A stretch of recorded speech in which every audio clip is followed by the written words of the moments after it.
When you see a magician, they have practiced that thing thousands of times, right? Yeah. When you see Tiger Woods hit a certain golf shot, or a musician do a guitar solo that's blowing your mind, that's not magic. It feels like magic in the moment because to you and me, I can't comprehend I'm seeing what's going on. Right. But it's actually not magic. It is through repetition. And at our company, I want everybody to understand that what we have created here is not magic. It feels like magic at times. And when people come in fresh off the street and new hires, they think it's magic, but it's actually created from all the hard work we've done and we continue to do. Yeah. And so I wanted to reinstill that and have the focus here be fundamental excellence. Welcome to the Culture Goodr podcast with Stephen Leese and Shaun. This podcast is a behind the shades look at creating and changing culture inside of Goodr sunglasses. You can live with the status quo, you can challenge the status quo, or you can do what we do at Goodr and status the quo challenge. Hey, what's up, Stephen? What up? Well, my spirits are because yesterday you gave a really awesome talk, and I want us to talk about it today in the podcast. Sound good? Let's do it. Okay, so I'm just going to lob something your way. Magic doesn't just happen. It's created through fundamental excellence. Fundamental excellence. Okay. What does that mean? Where does this come from? Yeah, the origin of this was in January. Did a talk to the company, a really short version every year in Q1. Now it's T1 because we're in trimesters. Yep. But we give a 3-year plan. Like, hey, here's what we're focusing on this year, next year, and the year after. And we've done that since 2020. And really this year, the decision was to focus on the fundamentals. Okay. Because we have such a wild, irreverent company, and there's all this amazing stuff that goes on. But at our core, as we get bigger and bigger and bigger, you realize that half the company wasn't here a year and a half ago. Yeah. And so like, let's reset on the things that really matter to us. And when I went to deliver that talk, I thought of a story about 2 years ago, 2021. I was at my friend Allie and Britt's wedding. You were there too. Yeah. And there was a sleight of hand magician walking around doing these tricks tableside. And I'm a child, so I fucking love magic. Same. He did this card trick that blew my mind. And I won't describe it because describing magic is brutal. Yeah. But he asked, do you want to know how I did that? I said, absolutely. And he proceeds to show me how he did it, where he taught himself like dexterity in his hands, and he could like, how he could like pull a card with his pinky out and put it in the deck in the right place. And it was incredible how hard that was. And I asked him, how many times did it take you to learn how to do that? And he said, I can't even imagine. I go, oh, like 500, 1,000? Yeah. He said, no, more like 10,000. Yeah.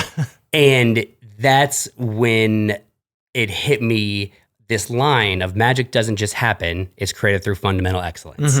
Because when you see a magician, they have practiced that thing thousands of times, right? Yeah. When you see Tiger Woods hit a certain golf shot, or a musician do a guitar solo that's blowing your mind, that's not magic. It feels like magic in the moment because to you and me, I can't comprehend I'm seeing what's going on. Right. But it's actually not magic. It is through repetition. And at our company, I want everybody to understand that what we have created here is not magic. It feels like magic at times. And when people come in fresh off the street and new hires, they think it's magic, but it's actually created from all the hard work we've done and we continue to do. Yeah. And so I wanted to reinstill that and have the focus here be fundamental excellence. I love it. So you mapped out this whole kind of timeline of like what our different focuses have been over time. Can you just briefly touch on some of those? Yeah, back in 2019, I saw Brene Brown talk at an Inc. magazine conference, and she would just release Dare to Lead, which we've talked about a bunch. And her talk was amazing. I read the book immediately. We got gifted one there. Then I proceeded to read it a second time the next week. And then as a leadership team, we got together in December of that year, did an offsite, took all the lessons from Dare to Lead, and we created our 2 core values, fun and authenticity. Yeah. And then February of 2020, Nicole, our head of people, set up an offsite with some of our leaders on this book called The Advantage. And The Advantage is a really cool book, but it's the whole premise is the advantage of really successful companies is understanding what you do and communicating it clearly to your team consistently. Yeah. And so we took all that work, and from there, we're like, why we exist, what's our focus, what's our strategic advantage. And the one thing this book calls out is every year you can have max 2 things that you're focusing on as a company. Other than that, the team cannot, you can't handle it. And when I say focusing on, like, what are problems you're trying to solve? Right. And in that offsite happened in February of 2020, then in April of 2020 at a virtual Goodr rolled out this whole why we exist. And in 2020, the 2 things that we thought we needed more of was clarity. We wanted everybody to understand what's going on at Goodr, our why, our purpose, roles, and then space, creating just like more, at that time it was like more mental space. Right. And so over that year, we had multiple projects geared at giving us clarity and space. And in 2021 at Goodr, I think that was 14 at the time, we were like, hey, clarity is a practice. Clarity is now a practice.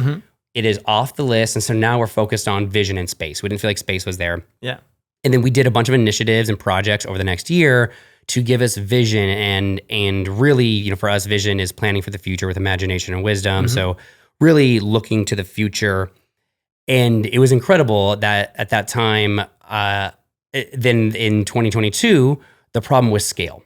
We were having troubles scaling, and there's all these fun, there's these fun things here where we talk about going to the moon. And so create an acronym, NASA. It doesn't matter to our listeners, but over the course of 2020, we focused on solving the problem of scale and bringing that to top of mind. And so as we come into this year, we did that, and now it's fundamentals and coming back to the fundamentals. And so every year since 2020, we have chosen a big problem. We actually solve space in between them because of work, a lot of hard work, but we choose a big problem. As a company, we set intention, and then we work to solve it. And it's wild when you get a company of, 50, then 70, then 80 folks on the same thing. You can move mountains in 12 months if you have a singular focus. Yeah, absolutely. One thing I've noticed as we've approached projects in this way is that we pick a focus, right? And then we kind of build scaffolding around it. And we're like, okay, so this supports this thing. And then we realize, oh, that's the scaffolding. That's not actually the building. We can take that away now that we have this thing, right? So I feel like that's happened multiple times where we'll get a new project, we get the focus in place, and then we realize like, oh, actually the core of that is this, and that's what's going to stick around. We've just did that with the pillars of our values. Yeah. And can you just talk about that for a minute, and then we'll get to how we landed with fundamental excellence? Yeah. So you may talk about the like how we pull stuff away. Yes, we have fun and authenticity, right? Yeah. And then we were like, okay, and now each of these has 4 pillars. Got it's, growth, connection, professionalism, all these things. Check. Yeah. Yep. I think one thing that I'm for sure guilty of at times, one is overcomplicating things. But when last year we embarked on this whole, had a hypothesis. Hey, our values are fun and authenticity, and we have hundreds or maybe thousands of supporting and slippery behaviors that represent fun and authenticity, right? We're very exact about what we mean. And that is hypothesis of, and you and I working this together. Hey, when I would do these talks, I kind of started bucketing them in these 4 pillars: remarkableness, communication. And I'm like, well, if we could do 4 pillars for each fun and authenticity, then it would be easier for people to remember. And I finished writing the first draft of the book on Goodr's culture. And as I was going back through it, I realized that this was, I'm not sure if it did simplify, I know it didn't. I think it actually made it more confusing. And it was really good to hone our to actually gather what's important to us as a company. Yeah. But in looking back, I was like, oh, no, our values are fun and authenticity. Those extra pillars actually created more confusion. So pulled them away. And what I realized and I realized this all over the past couple of months, as we set our focus for fundamental excellence, I'm like, well, actually, the fundamentals of Goodr are communication, vision, and professionalism. And those were pillars. And I realized like those are the 20% of the behaviors that go with those are the 20% of behaviors that get 80% of the results. And so when I look at fundamentals, I'm like, those are the 3 fundamentals. We don't need pillars. Pillars are gone. They're too confusing. They got us to a certain place, and that's good. But part of fundamental excellence is, how do we strip things down to the simplest form moving forward? Yeah, right. And when you first rolled out the fundamental excellence idea, you were talking about like the triple threat, right? What was it? Is it like actor, Dancer, singer, right? Yeah. Like that. And then same thing with like an athlete that can do certain things well. And then you were looking at your list and you're like, well, I got 5 fundamentals here because the first one was like challenging the status quo, and then simplicity, right? Yeah. So how did you, when you were looking at that, what occurred to you? Oh yeah, I mean, when I did initially, all the leaders of the company in January, one of our first staff meeting back, we shared visions for. I shared the vision for the brand, and everybody did for their teams.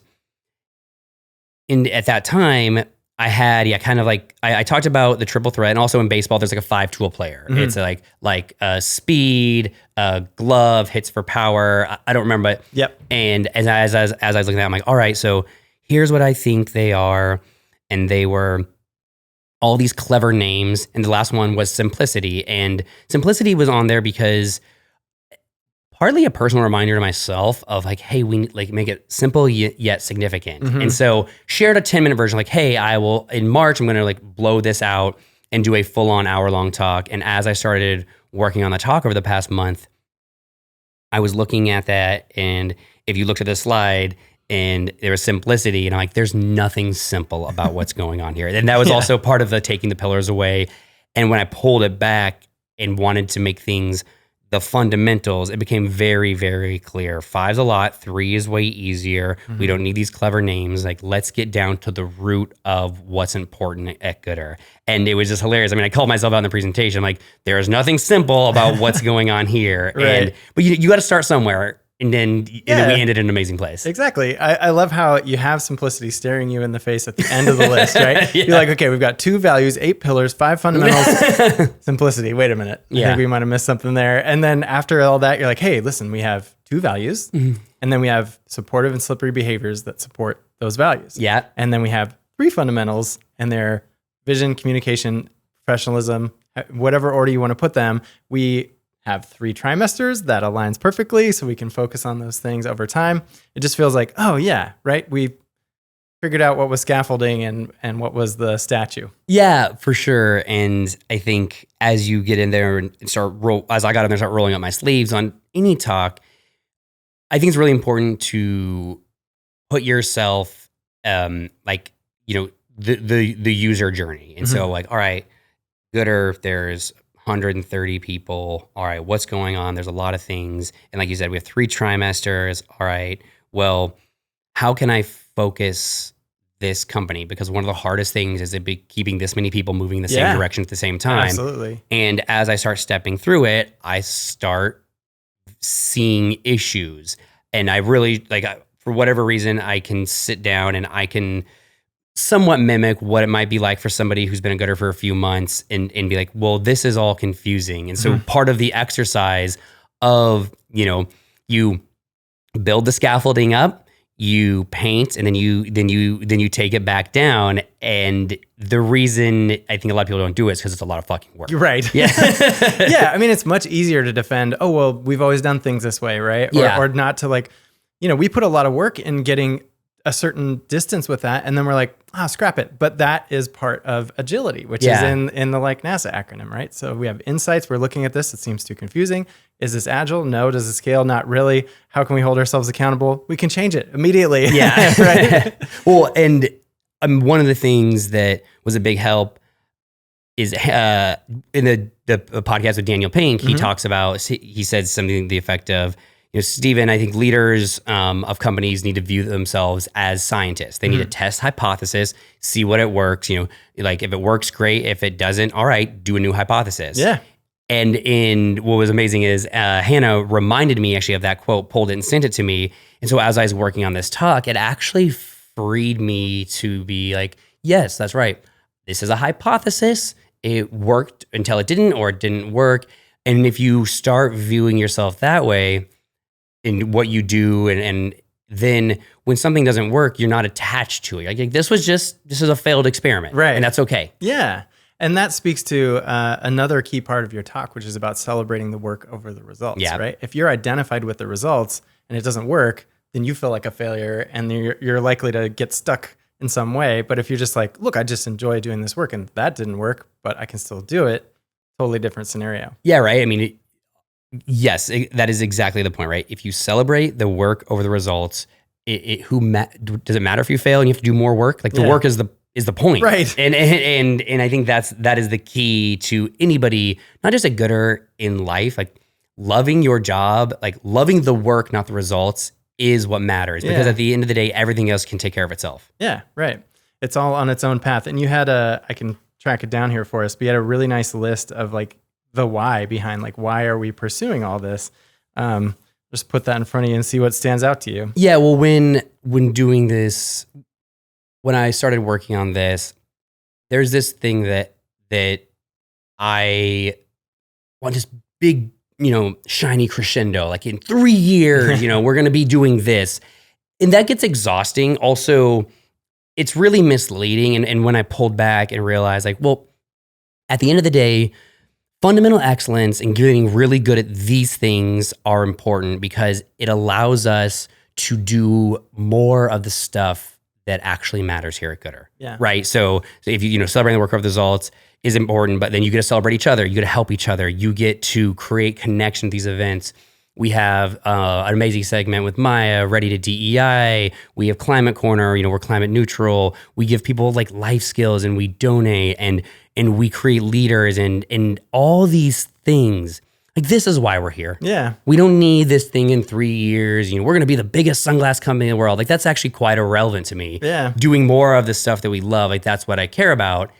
And so if you have daily things, daily, weekly, monthly that you love and everybody loves, you don't need to chase this like Super Bowl title. Right. You just need to clear the space to do more of those things. Yeah, for sure. I love that so much because it connects us to our humanity and our values in a way that allows us to say, well, my work is this and my job is that. And these two things align really nicely here because I'm not trying to just like hit some arbitrary number 3 years out from now or something like that. I'm a part of something that we're all doing and I'm participating in a way that's authentic to me. Yeah, it's the one of the stories I told is a friend of mine training for a marathon a few years ago was miserable 2 months in. And I asked her, she called me, she's like, Steven, I don't understand why you like running so much. I hate this. And I said, well, why did you want to train for LA Marathon? And she said, well, I thought it'd be a good way to lose weight. And I'm like, oh my, there's so much better ways to lose weight. Like I was like, miserable or running is actually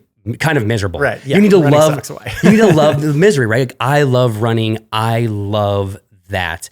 It is not about anything else. And she was making it about some result of losing weight. Mm-hmm. And you can take that analogy in anything. Are you learning to play the guitar so you can be a rock star? Or are you learning to play the guitar because like you love the creation and the process? Right. And that is why it is so important with whatever you do to like really fall in love with the process, because that's really what we're all here about. Yeah, totally. And the more you pay attention to something, the more you invest your intention in it, the more there is to find in that place. Can't remember who said it, maybe like George Washington Carver. Someone said if you sit with something long enough, it will reveal its secrets to you, right? Like if you're really dedicated to the work, you'll find things that you never could have unless you put in the hours that it takes to reach mastery at a certain point. Oh, I could not agree more. Yesterday after the whole session, all the talks, after I did talk and a bunch of other people talked, what was amazing is after mine, I got to sit there and listen to, I don't know, maybe 15 other people do 5-10 minute talks of where we're at in the company. And like, I was just sitting there kind of like starry eyed of, recognizing. So in that moment, what was revealing itself to me is like, hey, Steven, all of this hard work and you being a hard ass sometimes, but I was watching was everybody did an amazing job. Yeah. Yesterday. It was quite breathtaking. Mm-hmm. And And so what revealed itself to me is like, oh, well, this is why you do it. Yeah. Even when it's hard, even when you need to challenge somebody like this, because like this is incredible. Yeah. And even like later that day, I was in a working session with Kelly, and we have a really hard problem we were working on, and we did not solve it in 2 hours. And at one point, I stopped. I'm like, Kelly, I fucking love this shit. I was like, I love this. I was like, we can't even solve this problem. I should be exhausted right now. Like I am absolutely energized. And so, yeah, like I agree with that quote. And it doesn't have to be grandiose. It can be something as simple as washing dishes. Like, why do you like that? Like I like it because in the matter of minutes, I can start and complete a project. That's why I like dishes. Yeah, right. And you can keep your attention on it. The water's warm, feels good. It's like, oh yeah. Anything can be enjoyable if you're paying attention in a certain way. Couldn't agree more. Yeah, right on. Well, I think there's a lot here. I just grabbed this slide that's the Goodr ethos. I thought this really landed nicely because you took all these things, all this different work over all the years that you spoke about, and it like boils down really nicely to a few core things. So can you just talk us through kind of where we landed here at a really high level? Yeah, I mean, what's funny is I started working on this a while ago, and I've been meaning to send you and Nicole a loom about it. And and I'm like, well, it's not quite right. And then as I was doing this talk, I'm like, oh, I need to finish this because this has a place in what I'm talking about. Yeah. But at the beginning of every staff meeting, we have these 3 slides that talk about like, I mean, I can read them at a high level, but it's anybody who's hosting a staff meeting would read these slides. At Goodr, we exist to give you the permission to be unabashedly yourself unless you're an asshole. We are focused on fundamental excellence. We behave with fun and authenticity. We have a mantra for each of those, and we will succeed by challenging the status quo. Our 3 strategic anchors are product, marketing, and people. And simply, we create and sell $25 active sunglasses for anyone. So anybody who works here knows this. You have to repeat it constantly. But when you unpack that, there's our mission of why we're here. There's our focus, like the one thing that we're focused on as a company. Yep. Then there's our 2 values, fun and authenticity. All the behaviors, and we have hundreds, if not thousands, of exact behaviors of what it means to live into Goodr. So an example would be a supporting behavior. We are a company run very much on, like hard work is fun. Supporting behavior is you start every meeting at Goodr on time. Slippery is 1 minute late. Supporting behavior is you end every meeting on time. Slippery is you end meetings late. Those are so specific. There's no mincing of what that is. So that's not on there, but I just want to call that out as like for fun and authenticity, those aren't just bullshit words. Right. And then we will succeed. This is our competitive advantage. Like it's product, marketing, and culture. That's why we're better than all of the competition. And simply put, we do sell $25 active sunglasses for anyone. So in this one page, just like if you know nothing else, if you just know these things about Goodr, you're good. And at the very top is like our long-term remarkable vision is that everyone at Goodr celebrates the work over the results.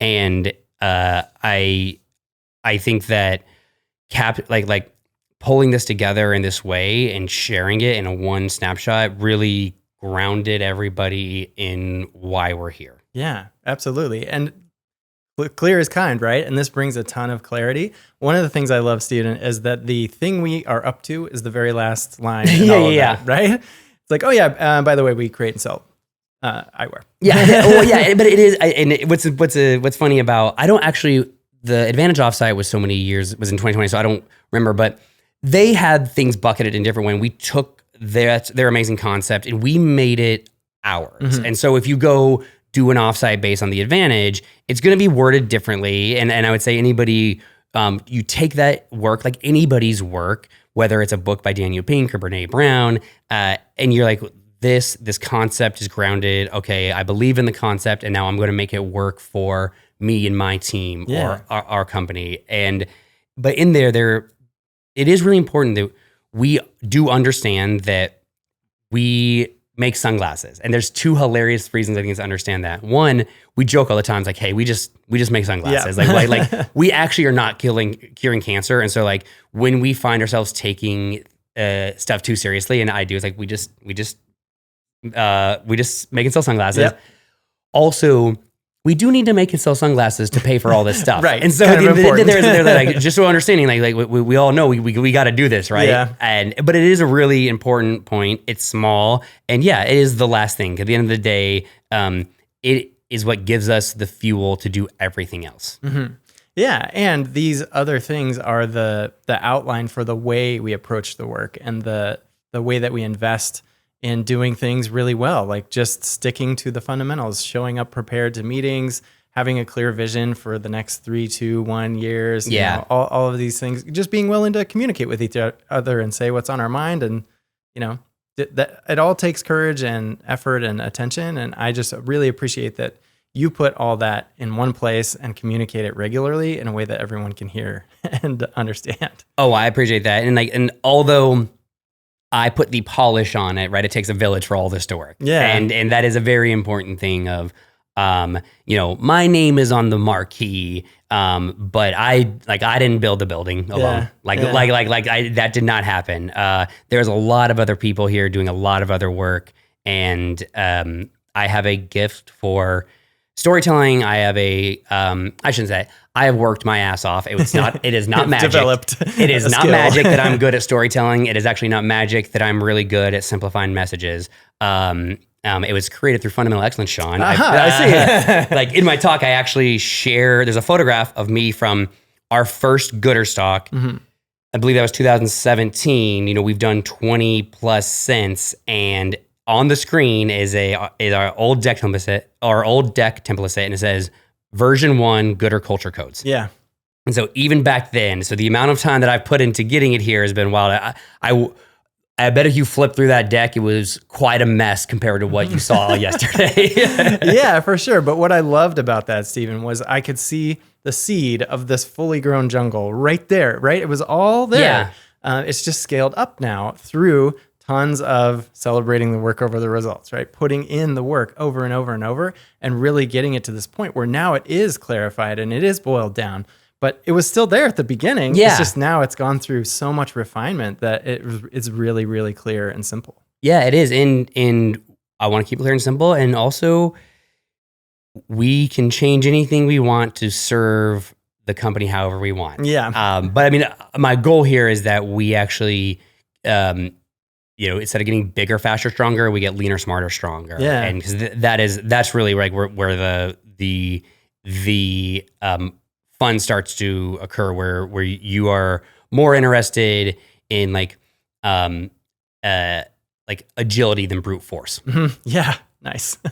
Okay. Well, so obviously for anyone who wants to try and follow a similar path, they're going to have to walk it, right? Yep. They can start with that version 1 and they're going to have to go through all the things it takes to get to version whatever this is. Yeah. But just any advice, like maybe that you would even give yourself in that Goodr Stock 1 version of you? Well, I'm a big believer and I would never go back and talk to my previous self ever for any reason. Fuck up the timelines. Yeah, well, because I love who I am and I've made countless mistakes in my life and countless mistakes at Goodr, but I needed to make all those mistakes to figure out where I am. So I would never tell my past self anything, but anybody's in this world, I would say a couple things.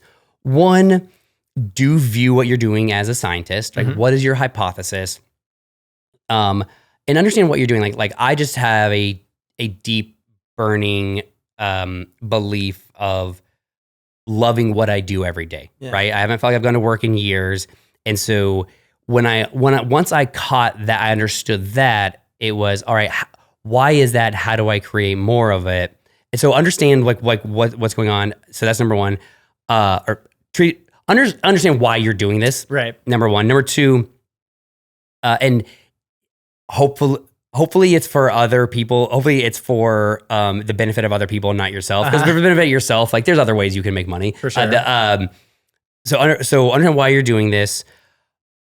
View yourself as a scientist, and then start using source material. What I mean by that is there's a lot of really smart people out there, right? Yeah. We Daniel Pink's on the podcast. We're gonna have Liz Wiseman on the podcast, Kim Scott. Yeah. People like Brene Brown. There's TED Talk. There's so many smart people who've spent lifetimes or years writing books with content. So, like, be a sponge and then find something that stuff that speaks to you, you start there. You don't like, this is not created from scratch, right? Like it has been molded to work for us. So yeah, start and start putting things in. And the hard thing, the nuance is understanding how long to experience something before you pull the cord, because it is difficult at first always, right? You cannot expect change overnight. And I think that's the really difficult thing. So understand like, okay, I'm going to try this thing and people are going to squirm, right? People are going to fight. They're going to thrash and understand it and have an actual viewpoint on. So for us, we tend to, 1 year is like kind of the model, just it's simple. And we look at it that way. So that is the hardest part is so to recap, understand why, what is it in service of, view it as a scientist, be a sponge and use other people's work to work for you. And then understand the hard part is understanding when to pull a plug and when to push through. And that is something you have to learn on your own. Yeah. I don't have a good answer for. I was curious, like if there's any insights into that process you've discovered personally, or if it's just kind of like, I feel like we've tried enough times and. Yeah. I think that, the bigger you get, the harder it is to roll something out. I think one thing that I've always done is especially as we get bigger, once I grab onto something, I have other leaders of the company validate it. Like, hey, have you read this? What are your thoughts there? So I think really getting outside viewpoints. Yeah, I don't have a good answer for that, unfortunately. I think there's a lot of, testing and evolving, but you have to be a little rigid at the beginning, actually, right? Like you've experienced this. Like, I don't know. What are your thoughts? Yeah, what I was gonna say is you do a great job of setting a light tone, but a serious tone. Yeah, it's like, hey, we're gonna try this. This might not work, but here's what I want to do, and then recruit buy-in from everyone. Get what are the concerns? Okay, we can probably work through that, right? So you do that kind of like back and forth, but it's all from the context of, hey, we're gonna see what happens here. Yeah, and we're gonna do our best for sure. We're not gonna just come in like a bunch of losers and give up immediately, but that allows it to be okay from the beginning to change course along the way, or like even during your talk, you were like renaming a meeting a couple of times. We're like, nope, that's not it. I think it's this, right? Yeah. So like just setting the tone in that way allows everyone to participate and also be flexible. Yeah, I mean, Simon Sinek's book, The Infinite Game, talks about, right, there's the concept of like life is an infinite game, right? There's no win, and well, let's use a sports analogy. So in football, there is a game within a game. So there's your games every week, and then there's a Super Bowl. So every year you kind of have success, but then you do it again the next year. And as a franchise, you kind of know each year how you've done, but it is infinite. And then you even pull it out even further and you look at somebody like Tom Brady, who played for so long. I actually think that he recognized he loved the game so much. He would do that's why he took such good care of himself. He would do anything he can to play this game as long as he can. And when you kind of boil it down to that, like playing in a sandbox, running with, doing stuff with your friends, there is no winning. Like the goal of an infinite game is not to win, it's to play as long as possible. Right. And if you have that mindset, which we have here, and is if the goal is just to do, to play, then play. Yeah. Yeah. And I don't know. So I think that's another, and it's another version of celebrating the work over the results, but it is very, very real that you contextually view it from there is no end goal here. Yeah, right. And to me, that speaks to enjoying your work, which is fun, right? Yeah. And expressing, bringing myself, whatever it is that I have to offer to my work, which is authenticity. And it's really cool to work at a place that values both of those things and what's unique about each individual person that's here and their contribution. For sure. I thank you. And And sometimes it's also not everybody's cup of tea. Yeah, That that's is okay also, too. That's also okay too, for sure. Yeah. Yeah. My goal is just to be like authentic. Like I don't really need to be like, and it's okay if you don't want to like have a work culture this way. This just isn't the place for you. Yeah, right. Yeah. Yep. Cool. Well, so before we jump, anything you want to circle back to? What was your favorite part of the talk? Ooh, well, I loved the simplicity of boiling it down to the fundamentals and then just bringing them home over and over and over. Every story you told was like fundamental excellence. Right? Yeah, right. I mean, yeah. How many stories do you think I told about? I told, I don't know, we could count them, maybe 10 to 12 stories that the punchline, the story is this amazing thing that was magical. Except magic doesn't happen. It's created through magic doesn't happen. It's created through fundamental excellence. Yep. And that is like, I don't know. Telling those stories was actually maybe one of the funnest parts. Yeah, definitely. Plus, you wrapped it up with magically waving away all the mistakes along the way. Oh yeah, I mean, I did this thing in there where I'm like, hey, I'm gonna make a bunch of my mistakes disappear, and so just things that like pillars and other stuff. Like we went from quarters to trimesters this year as a company. When we have such a wild, like I'm sure the listeners sometimes are like, what the fuck are you all talking about? Because we have so many weird terms, but some of them serve us, some of them don't. So I just like, I jerk the plug out of the wall. But these, make no mistake about it, all those things were 100% my fault. Like nobody else's. And it's a lot easier to clean up your mess when you just admit that it's your mess. Yeah, right. Yeah. Like, hey, you invited us all over to here to play all these games. It's okay to change the rules. You just got to be like, yo, I'm changing them right now. This is what's happening. Yeah, we cool? All right, let's cool, do great. this. Cool. All right. Well, thank you so much, Steven. Thanks for listening, everybody. Until next time, be excellent to each other. Shazam.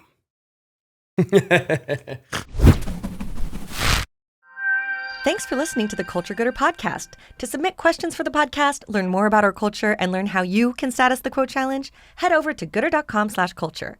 And don't forget to subscribe to us wherever you're listening, including on YouTube, where you can now watch all of our new episodes. Who knows? You might even catch a glimpse of Carl at our headquarters if he's not already passed out at the tiki bar from all the margaritas.